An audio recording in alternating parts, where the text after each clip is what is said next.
इस वीडियो में हम कक्षा 9 की एनसीईआरटी के चैप्टर नंबर 4 को पढ़ेंगे, जिसका नाम है परमाणु संरचना। चैप्टर 1, 2 और 3 के वीडियोस हमने पहले ही हमारे चैनल पर अपलोड कर दिए हैं। अगर आपने उन वीडियोस को नहीं देखा है तो चैनल की प्लेलिस्ट में जाके उन वीडियोस को देख सकते हैं। सारे हाईलाइटेड पॉइंट जो है मैंने उनमें एक्सप्लेन कर रखे हैं। आज की वीडियो को शुरू करने से पहले दोस्तों आपको ये बात बता दूं कि पिछले अध्याय के अंदर जो परमाणु और अणु वाला पार्ट चैप्टर था, उसके अंदर हमने जो है परमाणु और अणु की जो बेसिक प्रॉपर्टीज है उनके बारे में अध्ययन किया था कि परमाणु क्या होते हैं, अणु होते क्या है। आज हम लोग पढ़ेंगे परमाणु की संरचना के बारे में कि परमाणु के अंदर और क्या क्या होता है। परमाणु का जो सबसे पहले जो आपको पता है परमाणु सिद्धांत दिया था वो डाल्टन ने दिया था। डाल्टन ने कहा था कि परमाणु वो छोटे से छोटा कण होता है जिसको और अधिक विभाजित नहीं किया जा सकता। लेकिन उसके बाद कुछ वैज्ञानिकों ने अपने एक्सपेरिमेंट से ये पाया कि परमाणु के अंदर भी बहुत सारे अपरमाणु कण और पाए जाते हैं, जैसे इलेक्ट्रॉन। तो सबसे पहले अपरमाणु की जो खोज हुई थी अपरमाणु कण की, वो कौन सा था? इलेक्ट्रॉन। उसके बाद प्रोटॉन की खोज हुई, उसके बाद न्यूट्रॉन की खोज हुई। ये सारे के सारे कैसे हैं? तो इससे ये पता चल गया कि जो डाल्टन ने बताया था कि परमाणु सबसे छोटा अविभाज्य कण होता है, ये बात बिल्कुल गलत साबित हो गई कि परमाणु से भी छोटे कण परमाणु के अंदर मौजूद होते हैं, वो भी होते हैं। आपको इनके जो वैज्ञानिकों के नाम जरूर याद रखने हैं कि इनकी खोज किसने की थी। इलेक्ट्रॉन की खोज जो है वो जे थॉमसन ने की थी, प्रोटॉन की खोज जो है वो गोल्डस्टीन ने की थी, और न्यूट्रॉन की खोज जो है वो जेम्स चैडविक ने की थी। अब आगे हम लोग पढ़ना शुरू करते हैं हमारा। तो सबसे पहले है कि एक इलेक्ट्रॉन नाम का अपरमाणु कण होता है जिसका पता सबसे पहले जो है थॉमसन ने लगाया। ई गोल्डस्टीन ने जो 1886 में एक नए विकिरण की खोज की जिसका उन्होंने नाम दिया केनाल किरणें। बहुत से एग्जाम्स में दोस्तों क्वेश्चन पूछा जाता है कि केनाल किरणों की खोज किसने की, या केनाल किरणों की प्रकृति कैसी होती है। तो केनाल किरणें जो है धनावेशित किरणें होती हैं, जिसकी खोज जो है गोल्डस्टीन ने की थी। और गोल्डस्टीन ने इन्हीं केनाल किरणों की मदद से दूसरे अपरमाणु कणों की खोज की, और दूसरे अपरमाणु कणों की खोज करके उसका नाम क्या दिया था उन्होंने? उसका नाम उन्होंने प्रोटॉन दिया। तो प्रोटॉन के बारे में जो है प्रोटॉन की खोज गोल्डस्टीन ने की थी। लेकिन प्रोटॉन में जो होता है वो धनावेश होता है, और इलेक्ट्रॉन में जो है वो ऋणावेश होता है, यानी कि नेगेटिव चार्ज होता है। लेकिन उन दोनों के जो प्रोटॉन और इलेक्ट्रॉन के जो चार्ज है वो हमेशा क्या रहते हैं? बराबर। इन्होंने बताया था कि कणों का जो आवेश जो है वो इलेक्ट्रॉन के आवेश के बराबर होता है, लेकिन विपरीत प्रकृति का होता है, यानी कि जो इलेक्ट्रॉन के ऊपर जो है माइनस चार्ज होता है, प्रोटॉन के ऊपर जो कैसा चार्ज होता है? प्लस चार्ज होता है, लेकिन दोनों के ऊपर रहता बराबर है। इसीलिए तो जो है परमाणु स्थायी होता है। और इसका जो द्रव्यमान है प्रोटॉन का, वो इलेक्ट्रॉन के द्रव्यमान से 2000 गुना जो है वो ज्यादा था। प्रोटॉन का जो द्रव्यमान है वो इलेक्ट्रॉन के द्रव्यमान से 2000 से गुना से भी ज्यादा अधिक है। अब हम लोग देखते हैं परमाणु की संरचना के बारे में। परमाणु की संरचना के बारे में सबसे पहला जो मॉडल तैयार किया था वो किया था जे थॉमसन ने। और जे थॉमसन ने अपने परमाणु मॉडल में क्या बताया था? जे थॉमसन के जो परमाणु मॉडल है उसको प्लम पुडिंग मॉडल भी कहते हैं। और उन्होंने अपने मॉडल में ये बताया था कि परमाणु जो है एक धनावेशित गोला होता है, और उस गोले के अंदर जो जैसे मान लो एक केक होता है क्रिसमस का, और उस केक के अंदर जिस प्रकार से ड्राई फ्रूट बिखरे होते हैं, उसी प्रकार एक धनावेशित गोले के अंदर इलेक्ट्रॉन जो है वो बिखरे हुए होते हैं। लेकिन जो चार्ज होता है इलेक्ट्रॉन और धनावेश और ऋणावेश का, वो हमेशा क्या रहता है? बराबर। ये जो है जे थॉमसन ने बताया था। सबसे पहले परमाणु मॉडल की बात करें तो आप ध्यान रखोगे जे थॉमसन ने दिया था। और इनके अनुसार परमाणु एक धन आवेशित गोला होता है जिसमें इलेक्ट्रॉन क्रिसमस केक में लगे सूखे मेवे यानी कि ड्राई फ्रूट की तरह होते हैं।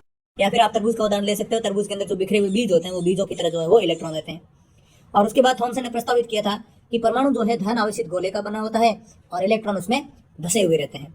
ऋणात्मक और धनात्मक आवेश परिणाम में हमेशा समान होते हैं, इसलिए परमाणु हमेशा क्या रहता है? उदासीन रहता है, स्थिर वैद्युतिक रूप से। तो ये आप ध्यान रखोगे। सबसे पहला जो मॉडल दिया था परमाणु की संरचना के बारे में जो थॉमसन ने दिया था। थॉमसन के मॉडल को प्लम पुडिंग मॉडल भी कहते हैं। और उन्होंने ये कहा था कि जिस प्रकार केक के अंदर जो है वो ड्राई फ्रूट बिखरे होते हैं, उसी प्रकार जो है परमाणु के अंदर इलेक्ट्रॉन बिखरे होते हैं। और परमाणु जो है वो एक धनावेशित होता है, और उसके अंदर इलेक्ट्रॉन जो ऋणावेशित होते हैं, दोनों का आवेश बराबर होता है। तो विद्युतीय रूप से जो है वो परमाणु कैसा होता है? उदासीन होता है। उसके बाद जो अगला सिद्धांत दिया था, अगला मॉडल दिया था, वो किसने दिया था? रदरफोर्ड ने दिया था। रदरफोर्ड ने परमाणु मॉडल के लिए कौन सा प्रयोग किया था? कि रदरफोर्ड ने जो है एक सोने की पन्नी ली थी, और सोने की पन्नी बहुत ही पतली पन्नी ली थी जिसका मोटाई लगभग लगभग कितनी थी? 1000 सोने के परमाणुओं के बराबर। इसके ऊपर उन्होंने जो है एक अल्फा कणों की बौछार कराई। अल्फा कण जो है वो हीलियम के द्विआवेशित धनावेशित कण होते हैं। इस प्रयोग में तेज गति से चल रहे अल्फा कणों को सोने की पन्नी पर टकराया गया। और सोने की पन्नी इसलिए चुनी क्योंकि वो जो है पतली परत चाहते थे, और सबसे पतला जो है सोने को अपन पतली चादर में बना सकते हैं। और अल्फा कणों की बौछार करवाई। अल्फा कण जो है द्विआवेशित हीलियम के कण होते हैं, और इनकी प्रकृति कैसी होती है? धनावेशित होती है। तो ये पॉइंट याद रखें। केनाल किरणों की प्रकृति भी धनावेशित होती है, और हमारे जो द्विआवेशित हीलियम के कण होते हैं जिनको हम लोग अल्फा कण कहते हैं, इनकी प्रकृति भी कैसी होती है? धनावेशित। तो रदरफोर्ड ने जो है सोने की पतली पन्नी के ऊपर जो है इनकी अल्फा कणों की बौछार करवाई, और इस प्रकार उन्होंने जो है अपना निष्कर्ष निकाला कि किस प्रकार से जो है सोने की पन्नी पर उन्होंने जो है प्रयोग किया। और उसके बाद उन्होंने निष्कर्ष क्या निकाला, क्या परिणाम निकाला? तेज गति से चल रहे अधिकतर अल्फा कण जो है पन्नी से सीधे निकल गए। दूसरा उन्होंने निष्कर्ष निकाला कि कुछ अल्फा कण जो अपने पन्नी के द्वारा बहुत छोटे से कण से विक्षेपित हुए। और आश्चर्यजनक रूप से तीसरा उन्होंने ये बताया कि 12000 कणों में से एक कण जो है वापस आ गया। यानी कि आप इस जो है डायग्राम से समझ सकते हो, बहुत सारे जो थे कण तो सीधे निकल गए, कुछ कण जो है वो थोड़े से विक्षेपित हुए, जो आप यहाँ से देख सकते हो इस प्रकार से थोड़े से यूं विक्षेपित हो गए। और 12000 में से एक अल्फा कण ऐसा भी था जो लौट के पुनः अपने मार्ग में वापस आ गया। इससे उन्होंने ये अनुमान लगाया कि जो अल्फा कण जो धनावेशित होते हैं और ये किसी न किसी धनावेश से टकराए होंगे, तभी तो वापस आते हैं कि समान आवेश होता है वो एक दूसरे को प्रतिकर्षण करता है। तो समान आवेश होने के कारण जो है ये टकरा के वापस आया। तो उन्होंने ये क्या बताया था, इसके बाद उन्होंने जो निष्कर्ष निकाला उसके बारे में हम लोग देख लेते हैं। इन्होंने ये परिणाम बताया था कि परमाणु के भीतर अधिकतर भाग तो खाली होता है, जिससे जो है वो, क्योंकि अधिकतर अल्फा कण जो है बिना विक्षेपित हुए सोने की पनी से बाहर निकल गए। उसके बाद उन्होंने बताया कि बहुत कम अपने मार्ग में विक्षेपित होते हैं। इसे ये ज्ञात होता है कि परमाणु के अंदर धनावेश जो है बहुत कम होता है। जिस प्रकार से गणाए तो सारे के सारे कण तो आर पार निकल गए, लेकिन बहुत कम कण जो होते हैं वो अपने जो रास्ते से विक्षेपित होते हैं। और बहुत कम अल्फा कण 180 डिग्री पर विक्षेपित होते हैं, यानी कि यहाँ से गए और वापस इधर से आ गए। तो जिससे ये संकेत मिलता है कि सोने के परमाणु का पूर्ण धनावेशित भाग द्रव्यमान जो है परमाणु के भीतर बहुत कम आयतन में सीमित है। और प्राप्त आंकड़ों के आधार पर निष्कर्ष निकाला कि नाभिक की त्रिज्या परमाणु की त्रिज्या से लगभग 10 की घात 5 गुना छोटी होती है। अब आप सुन लो कि बहुत से कण जो है सीधे चले गए, तो इसका मतलब उन्होंने बताया कि परमाणु पूरा का पूरा लगभग खाली होता है। फिर कुछ कण जो है विक्षेपित हो गए अपने मार्ग से। उन्होंने बताया कि बहुत कम भाग में जो है धनावेश होता है। और फिर एक कण, जब 12,000 कण में से एक कण वापस आए, उन्होंने बताया कि नाभिक के अंदर जो है वो बहुत ही छोटा सा धनावेश होता है। और नाभिक की त्रिज्या इन्होंने बताई कितनी होती है, 10 की घात 5 गुना छोटी होती है परमाणु की त्रिज्या से। अगर मानो आप 10 की घात -10 जो है परमाणु की त्रिज्या होती है इतनी मीटर, तो परमाणु नाभिक की त्रिज्या कितनी हो जाएगी, 10 की घात -15 मीटर नाभिक की त्रिज्या होती है। 10 की घात 5 गुना जो है वो, यानी कि 1,00,000 गुना परमाणु जो है, परमाणु से नाभिक छोटा होता है। परमाणु रदरफोर्ड ने परमाणु के नाभिक के मॉडल प्रस्तुत किया, जिसके निम्नलिखित, इसी परमाणु के बाद जो सोने की पन्नी वाला जो एक्सपेरिमेंट था, इसी के बाद इन्होंने जो है वो परमाणु का नाभिक के मॉडल प्रस्तुत किया। और नाभिक के मॉडल में उन्होंने क्या बताया कि परमाणु का केंद्र धनावेशित होता है। परमाणु का जो केंद्र है वो धनावेशित होता है, जिसे नाभिक कहते हैं। और एक परमाणु का लगभग संपूर्ण द्रव्यमान जो पूरा का पूरा जो वेट है वो कहाँ पे होता है, वो नाभिक के अंदर होता है। इलेक्ट्रॉन नाभिक के चारों तरफ वृत्ताकार मार्ग में चक्कर लगाते हैं।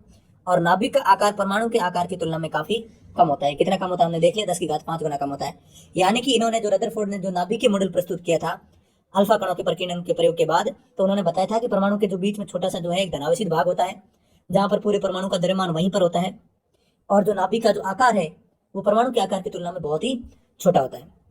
और जो परमाणु के जो इलेक्ट्रॉन होते हैं वो नाभिक के चारों तरफ जो है चक्कर लगाते हैं, लेकिन किस पथ में, वृत्ताकार पथ में। और इसी के बाद जो है आगे जाके रदरफोर्ड के परमाणु मॉडल में कुछ कमियां पाई गई। कमी क्या थी कि रदरफोर्ड ने कहा था कि इलेक्ट्रॉन नाभिक के चारों तरफ वृत्ताकार पथ में चक्कर लगाते हैं, लेकिन अगर कोई भी कण तो किसी के चारों तरफ जो है वृत्ताकार पथ में चक्कर लगाएगा तो उसकी धीरे धीरे उसकी ऊर्जा में कमी होगी। और जब उसकी ऊर्जा में कमी होगी तो वो धीरे धीरे जो है वो नाभिक की तरफ आकर्षित हो जाएगा और वो नाभिक से टकरा जाएगा, धनावेश से टकरा जाएगा और इलेक्ट्रॉन खत्म हो जाएगा। और इसे जो है परमाणु का अस्तित्व ही खत्म हो जाएगा। लेकिन ऐसा नहीं होता, परमाणु तो स्थायी होता है, परमाणु अस्थायी होता ही नहीं है। इसे जो है वो हम कहते हैं कि रदरफोर्ड के परमाणु मॉडल की ये कमी थी कि उन्होंने कहा था कि वृत्ताकार पथ में चक्कर लगाते हैं। अगर वृत्ताकार पथ में चक्कर लगाएगा इलेक्ट्रॉन तो उसकी ऊर्जा में कमी होगी, ऊर्जा में कमी होगी तो धीरे धीरे वो जो है नाभिक के नजदीक आएगा और अंततः वो नाभिक से टकरा जाएगा। और ऐसी स्थिति में जो परमाणु है वो अस्थायी हो जाएगा। लेकिन हम सभी जानते हैं कि परमाणु तो स्थायी होता है। इसलिए जो है इस कमी को दूर करने के लिए अगला सिद्धांत दिया था, परमाणु मॉडल दिया था किसने, बोर ने। बोर ने कहा था कि रदरफोर्ड ये तो सही बता रहे हैं कि इलेक्ट्रॉन जो है वो परमाणु के चारों तरफ चक्कर लगाते हैं, लेकिन वृत्ताकार पथ में चक्कर नहीं लगाते। इलेक्ट्रॉन केवल कुछ निश्चित कक्षा में ही चक्कर लगा सकते हैं, जिन्हें इलेक्ट्रॉन की विविध कक्षा कहते हैं। इलेक्ट्रॉन ऐसे ही वृत्ताकार पथ में चक्कर नहीं लगाते, एक विविध कक्षा के अंदर चक्कर लगाते हैं और जिन्हें हम इलेक्ट्रॉन की कक्षा कहते हैं। और जब इलेक्ट्रॉन इस कक्षा के अंदर चक्कर लगाते हैं तो उन ऊर्जा जो है हानि नहीं होती है, उनकी ऊर्जा का विकिरण नहीं होता। ये बोर ने बताया था। और बोर ने यह भी बताया था कि जिन कक्षाओं में इलेक्ट्रॉन जो चक्कर लगाते हैं इनको ऊर्जा स्तर कहते हैं। और इन्होंने ऊर्जा स्तर के नाम दिए थे कि पहला ऊर्जा स्तर के एल एम एन, ये बता सकते हैं। उसके बाद देखते हैं दोस्तों न्यूट्रॉन की खोजी। 1932 में जेम्स चैडविक नाम के एक वैज्ञानिक ने जो है एक अपरमाणु कण खोज निकाला जो अनावेशित था और द्रव्यमान में जो प्रोटॉन के बराबर था, और इसका नाम क्या दिया, न्यूट्रॉन। जेम्स चैडविक ने जो है 1932 के अंदर न्यूट्रॉन की खोज की। इसका नाम न्यूट्रॉन इसलिए रखा क्योंकि इसके ऊपर कोई चार्ज नहीं होता, न्यूट्रल होता है। इसके कारण से इसका नाम जो है न्यूट्रॉन रख दिया। और इसका द्रव्यमान जो है वो प्रोटॉन के बराबर होता है, इसलिए इसका पीछे जो न्यूट्रल की जगह न्यूट्रॉन कर दिया, प्रोटॉन का जगह। तो न्यूट्रॉन की खोज जेम्स चैडविक ने की थी। इसका द्रव्यमान प्रोटॉन के बराबर होता है और इसका आवेश जो है वो कुछ भी नहीं होता, यानी कि ये उदासीन होता है। हाइड्रोजन को छोड़ के सभी परमाणु के नाभिक में जो है सामान्यतः न्यूट्रॉन को n से दर्शाया जाता है। परमाणु का द्रव्यमान नाभिक में उपस्थित प्रोटॉन और न्यूट्रॉन के द्रव्यमान के योग द्वारा प्रकटित किया जाता है। इसका मतलब क्या हो गया कि जो हाइड्रोजन को छोड़ के बाकी जितने भी एलिमेंट हैं उन सभी के जो न्यूट्रॉन है वो प्रोटॉन के साथ नाभिक में पाए जाते हैं। और हाइड्रोजन में क्यों नहीं पाए जाते, क्योंकि हाइड्रोजन का परमाणु क्रमांक 1 होता है, उसमें न्यूट्रॉन जो है वो 0 होते हैं, न्यूट्रॉन होते ही नहीं हाइड्रोजन के अंदर। इसलिए जो हाइड्रोजन का हम जो न्यूट्रॉन नहीं लिखते। विभिन्न कक्षाओं में इलेक्ट्रॉन कैसे वितरित होते हैं। इलेक्ट्रॉन जो है कक्षाओं के अंदर किस प्रकार रहते हैं भाई, ऐसे थोड़ी ना कि एक के अंदर 5 पड़े हैं, एक के अंदर 4 पड़े हैं, एक के अंदर 3 पड़े हैं। इलेक्ट्रॉन कक्षाओं के अंदर किस प्रकार से वितरित रहेंगे, इसके बारे में सबसे पहले जो नियम बताया था वो किसने बताया था, बोर और बरी ने। नील्स बोर और बरी ने मिलकर एक जो है सिद्धांत प्रस्तुत किया था। उन्होंने बताया था कि इलेक्ट्रॉन जो है किस प्रकार से चक्कर लगाते हैं, किस प्रकार के उनका जो है उनका वितरण होता है परमाणु के अंदर। तो इन नियमों के अनुसार उन्होंने सबसे पहले ये बताया कि किसी कक्षा के अंदर उपस्थित अधिकतम इलेक्ट्रॉनों की संख्या का सूत्र जो होता है 2n² से दर्शाया जाता है। यानी कि इन्होंने जो ऊर्जा स्तर बताए थे KLMN, इन ऊर्जा स्तरों में जो अधिकतम जो है वो इलेक्ट्रॉनों की संख्या कितनी हो सकती है, 2n² हो सकती है। यानी कि n की वैल्यू k के लिए 1 है, 2 के l के लिए 2 है, m के लिए 3 है, n के लिए 4 है। यानी कि जो k इस तरह की ऊर्जा का स्तर है, इसके अंदर कितने परमाणु रहेंगे या कितने इलेक्ट्रॉन रहेंगे, तो आप n की जगह 1 रख के आप स्कोर करोगे तो 1 का स्कोर 1 होता है। तो पहली कक्षा के अंदर कितने इलेक्ट्रॉन रहेंगे, 2 रहेंगे। दूसरी कक्षा के अंदर इलेक्ट्रॉन 8 हो जाएंगे, तीसरी कक्षा के अंदर इलेक्ट्रॉन 18 हो जाएंगे और चौथी कक्षा के अंदर इलेक्ट्रॉन कितने होंगे, 32 हो जाएंगे। ये आप ध्यान रखेंगे। सबसे पहले जो बोर और बरी ने जो है सिद्धांत दिया था कि इलेक्ट्रॉनों का वितरण किस प्रकार होगा, और उसके बाद उन्होंने बताया था कि जो कक्षाओं के अंदर इलेक्ट्रॉनों का वितरण है उसका सूत्र होता है 2n² और n होता है कक्षा का नाम। तो कक्षा का नाम जो है k बराबर l, k जो है 1 पहली कक्षा होती है, l दूसरी कक्षा होती है, m तीसरी कक्षा होती है और n चौथी कक्षा होती है। तो कभी पूछ ले कि n कक्षा के अंदर जो है कितने इलेक्ट्रॉन अधिकतम हो सकते हैं, तो n कक्षा के अंदर n 4 कक्षा होती है, तो आप 2n² फॉर्मूला लगा सकते हो। n की पावर 4 करो, n की पावर 2 करोगे, यानी कि n का 4 करके 2 करोगे तो 4 की पावर 2 कितनी, 16, और 16 × 2 32 इसका आंसर हो जाएगा। तो चौथी कक्षा के अंदर कितने परमाणु होते हैं, यानी कितने इलेक्ट्रॉन होते हैं, 32 इलेक्ट्रॉन होते हैं। उसके बाद दूसरा नियम इन्होंने ये बताया था कि सबसे बाहरी जो कोष है उसमें अधिकतम इलेक्ट्रॉनों की संख्या 8 हो सकती है। यहाँ पे देखो, सबसे जो बाहरी इलेक्ट्रॉन का जो कोष है, बाहरी कोष, इसमें अधिकतम 8 से ज्यादा इलेक्ट्रॉन नहीं भर सकते आप, मैक्सिमम 8 इलेक्ट्रॉन भर सकते हो। और शुरुआत वाला जो कोष है, शुरुआत की जो पहली कक्षा है, पहला कोष है, उसके अंदर कितने इलेक्ट्रॉन रहेंगे, 2 इलेक्ट्रॉन रहेंगे। और तीसरा इन्होंने परमाणु का जो सिद्धांत दिया था वो ये था कि किसी परमाणु के दिए गए कोष में इलेक्ट्रॉन तब तक स्थान नहीं लेते जब तक कि उससे पहले वाली कक्षा पूरी तरीके से भर नहीं जाती। यानी कि कोई भी परमाणु आप यहाँ समझ सकते हो कि मान लो किसी परमाणु की संख्या 10 है, तो सबसे पहले वाली कक्षा के अंदर जो है वो 2 इलेक्ट्रॉन भरेंगे। जब तक ये 2 इलेक्ट्रॉन पूरी नहीं भरेंगे अगले में हम लोग नहीं भरेंगे। फिर अगले वाले में कितने भरेंगे, तो अगले में अधिकतम 8 भरेंगे। तो 8 भरेंगे तो हमारे 10 हो जाएंगे, तो अधिक ऐसे हो जाएंगे। अगर किसी के 11 होंगे तो यहाँ हम 7 और पीछे 3 नहीं कर सकते, पहले यहाँ पे 8 पूरे करेंगे, 8 और 2 10 हो जाएंगे, और एक जो है तीसरी कक्षा में करेंगे या तीसरे कोष के अंदर हम जो है तीसरा इलेक्ट्रॉन भरेंगे। तो ये आप पॉइंट ध्यान रखेंगे दोस्तों, अधिकतम इलेक्ट्रॉनों की संख्या 8 हो सकती है। जो कक्षाओं के अंदर जो अधिकतम इलेक्ट्रॉन है उनकी जो सूत्र है वो क्या है, 2n² है। यानी कि कक्षा के नाम जो k, j, k, l, m, n है, उनके जो है नाम पहली कक्षा, दूसरी कक्षा, तीसरी कक्षा, चौथी कक्षा के अनुसार जो है इलेक्ट्रॉनों का वितरण होता है, और उसका सूत्र क्या होता है, 2n²। और इन्होंने एक और नियम दिया था कि जब तक पहली कक्षा पूरी तरीके से नहीं भरी जाएगी तब तक दूसरी कक्षा के अंदर इलेक्ट्रॉन नहीं डालेंगे। अगला है संयोजकता। पिछले चैप्टर के अंदर भी हमने जो है संयोजकता के बारे में ये पढ़ा था कि संयोजकता का मतलब होता है संयोजन करने की क्षमता। यानी कोई भी तत्व दूसरे तत्व से मिलने के लिए वो कितने तत्वों को या दूसरे तत्वों के कितने परमाणु को जो है अपने साथ जोड़ सकता है, उसको हम संयोजकता कहेंगे। तो किसी परमाणु की सबसे बाहरी कक्षा में उपस्थित इलेक्ट्रॉनों की संख्या को हम लोग क्या कहते हैं, उसकी संयोजकता इलेक्ट्रॉन कहते हैं। किसी परमाणु की बाहरी कक्षा के अंदर, जैसे मान लो ये परमाणु है, ये परमाणु आपको दिख रहा है, इसकी बाहरी कक्षा के अंदर कितने हैं, 1 2 3 4 5 इलेक्ट्रॉन है, तो इसकी संयोजकता के इलेक्ट्रॉन कितने हैं, 5 है। जिन तत्वों के परमाणु के बाह्यतम कक्ष पूर्ण रूप से भरे हुए होते हैं, इलेक्ट्रॉन में 8 भरे रहते हैं, वे रासायनिक रूप से सक्रिय नहीं होते। यानी कि जिनका अष्टक कंप्लीट होता है, यानी कि जो 8 इलेक्ट्रॉन वाला का जो कोष है उसको हम लोग अष्टक कहते हैं। और सारे के सारे परमाणु आवेशित होते हैं या फिर सभी जो परमाणु होते हैं वो हमेशा अपना अष्टक पूरा करने की कोशिश करते हैं। और जिसका अष्टक ऑलरेडी पूरा होता है, जिसके परमाणु के बाहरी कोष के अंदर 8 के 8 जो है पूरे इलेक्ट्रॉन होते हैं, वे रासायनिक रूप से अक्रिय होते हैं, जिनको हम लोग अक्रिय गैसें भी कहते हैं।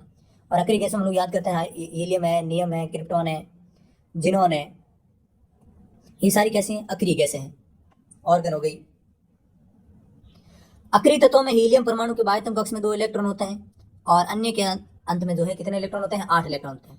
भाई हीलियम के अंदर सिर्फ 2 ही परमाणु होते हैं, तो 2 परमाणु से उसका अष्टक पूरा हो जाता है। बाकी वालों के सबके जो बाह्यतम कोष है उसके अंदर 8 इलेक्ट्रॉन होते हैं। परमाणु के बाह्यतम कक्ष में इलेक्ट्रॉनों के अष्टक बनाने के लिए जितनी संख्या में इलेक्ट्रॉनों की साझेदारी या स्थानांतरण होता है, वही उसी तत्व की संयोजकता शक्ति अर्थात संयोजकता होती है।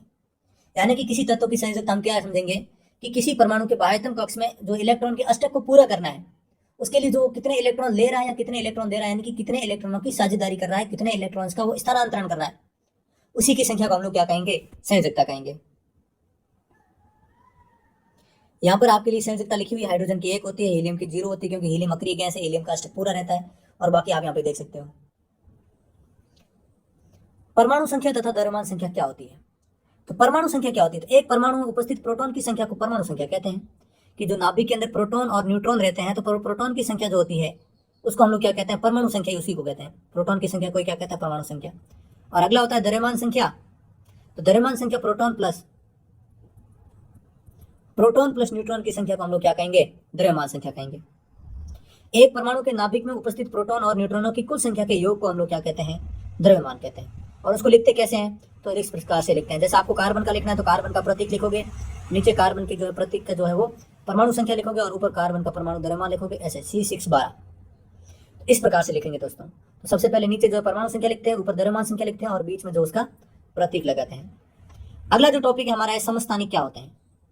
तो समस्थानिक मतलब एक ही स्थान पर, यानी कि ऐसे परमाणु या फिर ऐसे तत्व जिनकी परमाणु संख्या, न्यूट्रॉन तभी तो परमाणु द्रव्यमान अलग होगा, तो ऐसे तत्व जिनकी परमाणु संख्या तो समान होती है और उनका परमाणु द्रव्यमान अलग होता है, या फिर प्रोटॉन की संख्या समान होती है लेकिन न्यूट्रॉन की संख्या समान नहीं होती, एक ही तत्व की, उसे हम लोग समस्थानिक कहेंगे। और कुछ समस्थानिक आपको याद रखने हैं। जैसे हाइड्रोजन के 3 समस्थानिक होते हैं। एक हाइड्रोजन का, जिसका एक का द्रव्यमान 1 होता है, एक का 2 होता है, एक का 3 होता है। जिसका द्रव्यमान 1 होता है उसको हम प्रोटियम कहते हैं, जिसका द्रव्यमान 2 होता है उसको हम ड्यूटेरियम कहते हैं, और जिसका 3 होता है उसको हम लोग ट्राइटियम कहते हैं। तो प्रोटियम, ड्यूटेरियम, ट्राइटियम। क्वेश्चन बहुत बार पूछा जाता है कि निम्न में से कौन सा हाइड्रोजन का समस्थानिक नहीं है, और चौथा ऑप्शन में से इनके अलावा कोई और दे दिया जाता है, और वो आपको ध्यान रखता है। कार्बन के भी जो है 2 प्रमुख समस्थानिक है, एक C612 है और C614 है। क्लोरीन के भी होते हैं, क्लोरीन 35 और क्लोरीन 37। अब आप लोग एक हमेशा क्वेश्चन ध्यान रखोगे कि जब हम क्लोरीन का जो एटॉमिक वेट लिखते हैं, परमाणु द्रव्यमान लिखते हैं, वो 35.5 लिखते हैं। उसको लिखना तो या तो 35 चाहिए हमें, या तो 37 लिखना चाहिए, क्योंकि समस्थानिक या तो 35 है या 37 है। लेकिन हम कैसे लिखते हैं कि प्रकृति में क्लोरीन के 2 समस्थानिक होते हैं, एक तो 35 है, एक 37 है, जिनका जो अनुपात होता है प्रकृति के अंदर जो 3:1 होता है। यानी कि 37 वाले से 35 वाला जो 35 द्रव्यमान वाला जो समस्थानिक है वो 3 गुना ज्यादा पाया जाता है। और जिस प्रकार से हम फॉर्मूले से जो इसका निकालते हैं तो इसका क्या आपको आंसर मिलता है, 35.5 मिलता है। क्योंकि जो 35 द्रव्यमान वाला है वो 75% पाया जाता है, और 37 द्रव्यमान वाला है वो कितना पाया जाता है, 25% पाया जाता है। और जब इनको आप प्लस करोगे तो आपका कितना आएगा, 35.5 आएगा। तो इसलिए आप क्वेश्चन का जब आपको पूछ ले कि किसी परमाणु के परमाणु द्रव्यमान से आप क्या समझते हैं, तो परमाणु का द्रव्यमान उस तत्व में विद्यमान सभी प्राकृतिक रूप से पाए जाने वाले परमाणु के औसत द्रव्यमान के बराबर होता है। यानी कि अगर कार्बन के 3 समस्थानिक है तो 3 समस्थानिक कितने पाए जाते हैं प्रकृति के अंदर, और उन सभी का औसत निकाल कर फिर हम बताएंगे कि कौन सा जो है वो इसका परमाणु भार रहेगा। अपन ये कहते हैं कि कार्बन का जो परमाणु भार है वो C612 होता है, तो 14 वाले का हमने लिया ही नहीं, क्योंकि जो कार्बन 14 वाला जो समस्थानिक है वो बहुत कम पाया जाता है प्रकृति के अंदर, उसकी जो मौजूदगी है वो बहुत कम होती है, इसलिए हम लोग जो है इसको ही मानते हैं, क्योंकि इसका औसत के अंदर कोई योगदान नहीं होता। समस्थानिकों के कुछ प्रयोग भी होते हैं, समस्थानिक यूज होते हैं, कहाँ का यूज होता है, तो यूरेनियम का जो समस्थानिक है उसका काम होता है एटॉमिक रिएक्टर, जो परमाणु भट्टी होती है वहां ईंधन के रूप में यूरेनियम के समस्थानिक का प्रयोग किया जाता है। कैंसर के उपचार के अंदर जो है वो कोबाल्ट के समस्थानिक का प्रयोग किया जाता है। और एक जो घेंगा रोग होता है, ग्वाइटर रोग होता है, उसके इलाज में हमें जो है आयोडीन के समस्थानिक का प्रयोग करते हैं। तो ये पॉइंट तीनों ध्यान रखेंगे, आयोडीन के समस्थानिक का प्रयोग घेंगा रोग के इलाज में, कोबाल्ट के समस्थानिक का प्रयोग कैंसर के इलाज में, और यूरेनियम के समस्थानिक का प्रयोग कहाँ किया जाता है, परमाणु भट्टी में किया जाता है। और समस्थानिक के द्वारा ऐसे एक और तत्व होते हैं जिनको हम लोग कहते हैं समभारिक। नाम से पता चल रहा है सम से समान हो जाएगा, भारिक यानी कि भार। ऐसे परमाणु या फिर ऐसे तत्व जिनका परमाणु भार बराबर होता है, परमाणु अलग अलग परमाणु संख्या वाले तत्वों जिनकी परमाणु द्रव्यमान संख्या समान होती है, लेकिन उन्हें क्या कहा जाता है, उन्हें समभारिक कहा जाता है। और उदाहरण मैंने आपको पिछले वीडियो में बताया था, आज और बता देता हूँ कि कैल्शियम और ऑर्गन याद कर सकते हो आप। कैल्शियम का जो परमाणु संख्या होती है 20 होती है, और ऑर्गन की परमाणु संख्या 18 होती है। दोनों की परमाणु संख्या तो अलग अलग है, लेकिन दोनों का जो परमाणु भार होता है वो कितना होता है, दोनों का परमाणु भार 40 होता है। तो ये दोनों ऑर्गन और कैल्शियम क्या है, ऑर्गन और कैल्शियम क्या है, समभारिक है। उसके बाद दोस्तों हमने पूरे के पूरे चैप्टर को कंप्लीट कर लिया है, और एक बार आप अगर देखना चाहें तो मैं आपको थोड़ा सा रिवीजन करवा देता हूँ कि हमने क्या क्या पढ़ा है। सबसे पहले हमने परमाणु के बारे में पढ़ा, परमाणु की संरचना से पहले हमने ये पढ़ा कि परमाणु के 3 अवपरमाणु कणों के बारे में। तो पहला अवपरमाणु कण जो था उसका नाम हमने क्या रखा था, इलेक्ट्रॉन रखा था। इलेक्ट्रॉन की खोज जे थॉमसन ने की थी। उसके बाद प्रोटॉन की खोज जो है वो ई गोल्डस्टीन ने की थी, किसके द्वारा, किनाल किरणों के द्वारा। और उसके साथ उसके बाद हमने पढ़ लिया था कि जेम्स चैडविक ने जो है न्यूट्रॉन की खोज की थी।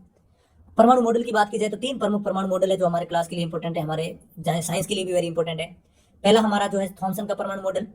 थॉमसन ने बताया था कि परमाणु जो केक के जैसा होता है, धनावेशित गोला होता है, और उसके अंदर जिस प्रकार से जो ड्राई फ्रूट बिखरे होते हैं वैसे ही उसके अंदर इलेक्ट्रॉन होते हैं, और उनका जो आवेश होता है वो समान होता है। उसके बाद दूसरा जो परमाणु मॉडल दिया था वो रदरफोर्ड ने दिया था। रदरफोर्ड ने कहा था कि परमाणु जो है बिल्कुल पूरा खाली होता है, उसका संपूर्ण द्रव्यमान उसकी नाभिक में होता है, और नाभिक में प्रोटॉन होते हैं, और नाभिक उनका जो आवेश होता है दोनों का समान होता है, ताकि जो है परमाणु स्थायी रह सके। और इस प्रयोग के लिए उन्होंने जो अल्फा कणों की बौछार करवाई थी सोने की पन्नी पर। फिर उन्होंने एक और बात बता दी कि नाभिकीय मॉडल जो उन्होंने दिया था रदरफोर्ड ने, जब उन्होंने बताई थी कि जो इलेक्ट्रॉन जो घूमते हैं परमाणु के अंदर वो एक वृत्ताकार पथ में घूमते हैं, और वो वही बात उनकी गलत हो गई थी कि वृत्ताकार अगर पथ में घूमेंगे तो उनकी ऊर्जा की कमी होगी, ऊर्जा की कमी होगी तो इलेक्ट्रॉन तो नष्ट हो जाएंगे और परमाणु की कोई वैल्यू नहीं रहेगी। तो इसके बाद जो है बोर ने जो है अपना परमाणु मॉडल को देके बताया था कि जो परमाणु के चारों तरफ इलेक्ट्रॉन, परमाणु के अंदर इलेक्ट्रॉन जो घूमते हैं प्रोटॉन के चारों तरफ, तो एक निश्चित कक्षा में घूमते हैं जिसको उन्होंने कहा था ऊर्जा स्तर। और जब वो अपनी ऊर्जा स्तर के अंदर इलेक्ट्रॉन घूमते हैं तो उनके अंदर ऊर्जा की हानि नहीं होती। उसके बाद इलेक्ट्रॉन का विस्तारण या वितरण किस प्रकार से होता है, उस प्रकार जो है उनके बारे में किसने बताया था, बोर और बरी ने बताया था। बोर और बरी ने बताया था कि जब अपने ऊर्जा स्तरों में घूमते हैं तो उनके ऊर्जा स्तरों के अंदर इलेक्ट्रॉन की अधिकतम संख्या 2n² होती है। यानी कि पहले ऊर्जा स्तर के अंदर कितनी होगी, 2 होगी, दूसरे के अंदर 8 होगी, तीसरे के अंदर 18 होगी, चौथे ऊर्जा स्तर के अंदर जो है इलेक्ट्रॉनों की संख्या कितनी होगी, 32 होगी। उसके बाद जो है उन्होंने ये बताया था कि जो बाह्यतम कोश है उसमें अधिकतम इलेक्ट्रॉनों की संख्या कितनी होती है, 8 होती है। और उसके बाद तीसरा उन्होंने ये बताया था कि जब आप इलेक्ट्रॉनों का वितरण करो तो ऐसे करो कि जब तक पहला कोश पूरी तरीके से नहीं भर जाए तब तक दूसरे कोश के अंदर इलेक्ट्रॉन प्रवेश नहीं करेंगे। उसके बाद हमने जो है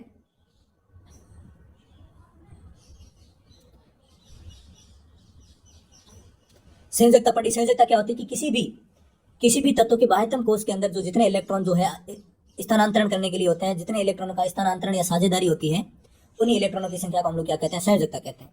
बाह्यतम कोश में उपस्थित इलेक्ट्रॉनों की संख्या को हम क्या कहते हैं, संयोजकता कहते हैं।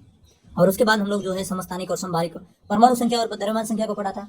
प्रोटॉन की संख्या को द्रव्यमान परमाणु संख्या कहते हैं और प्रोटॉन और न्यूट्रॉन की संख्या के योग को हम क्या कहते हैं, द्रव्यमान संख्या कहते हैं।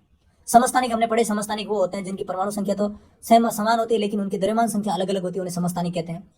प्रोटियम, ड्यूटेरियम और ट्राइटियम हाइड्रोजन के 3 समस्थानिक होते हैं। क्लोरीन के भी 35 और 37 द्रव्यमान वाले 2 समस्थानिक होते हैं। कार्बन के भी 12 और 14 जो है परमाणु द्रव्यमान वाले 2 समस्थानिक होते हैं। फिर हमने संभारिक पढ़ा, ऐसे तत्व जिनकी परमाणु भार बराबर हो लेकिन उनकी परमाणु संख्या अलग अलग हो, उनको हम संभारिक कहते हैं।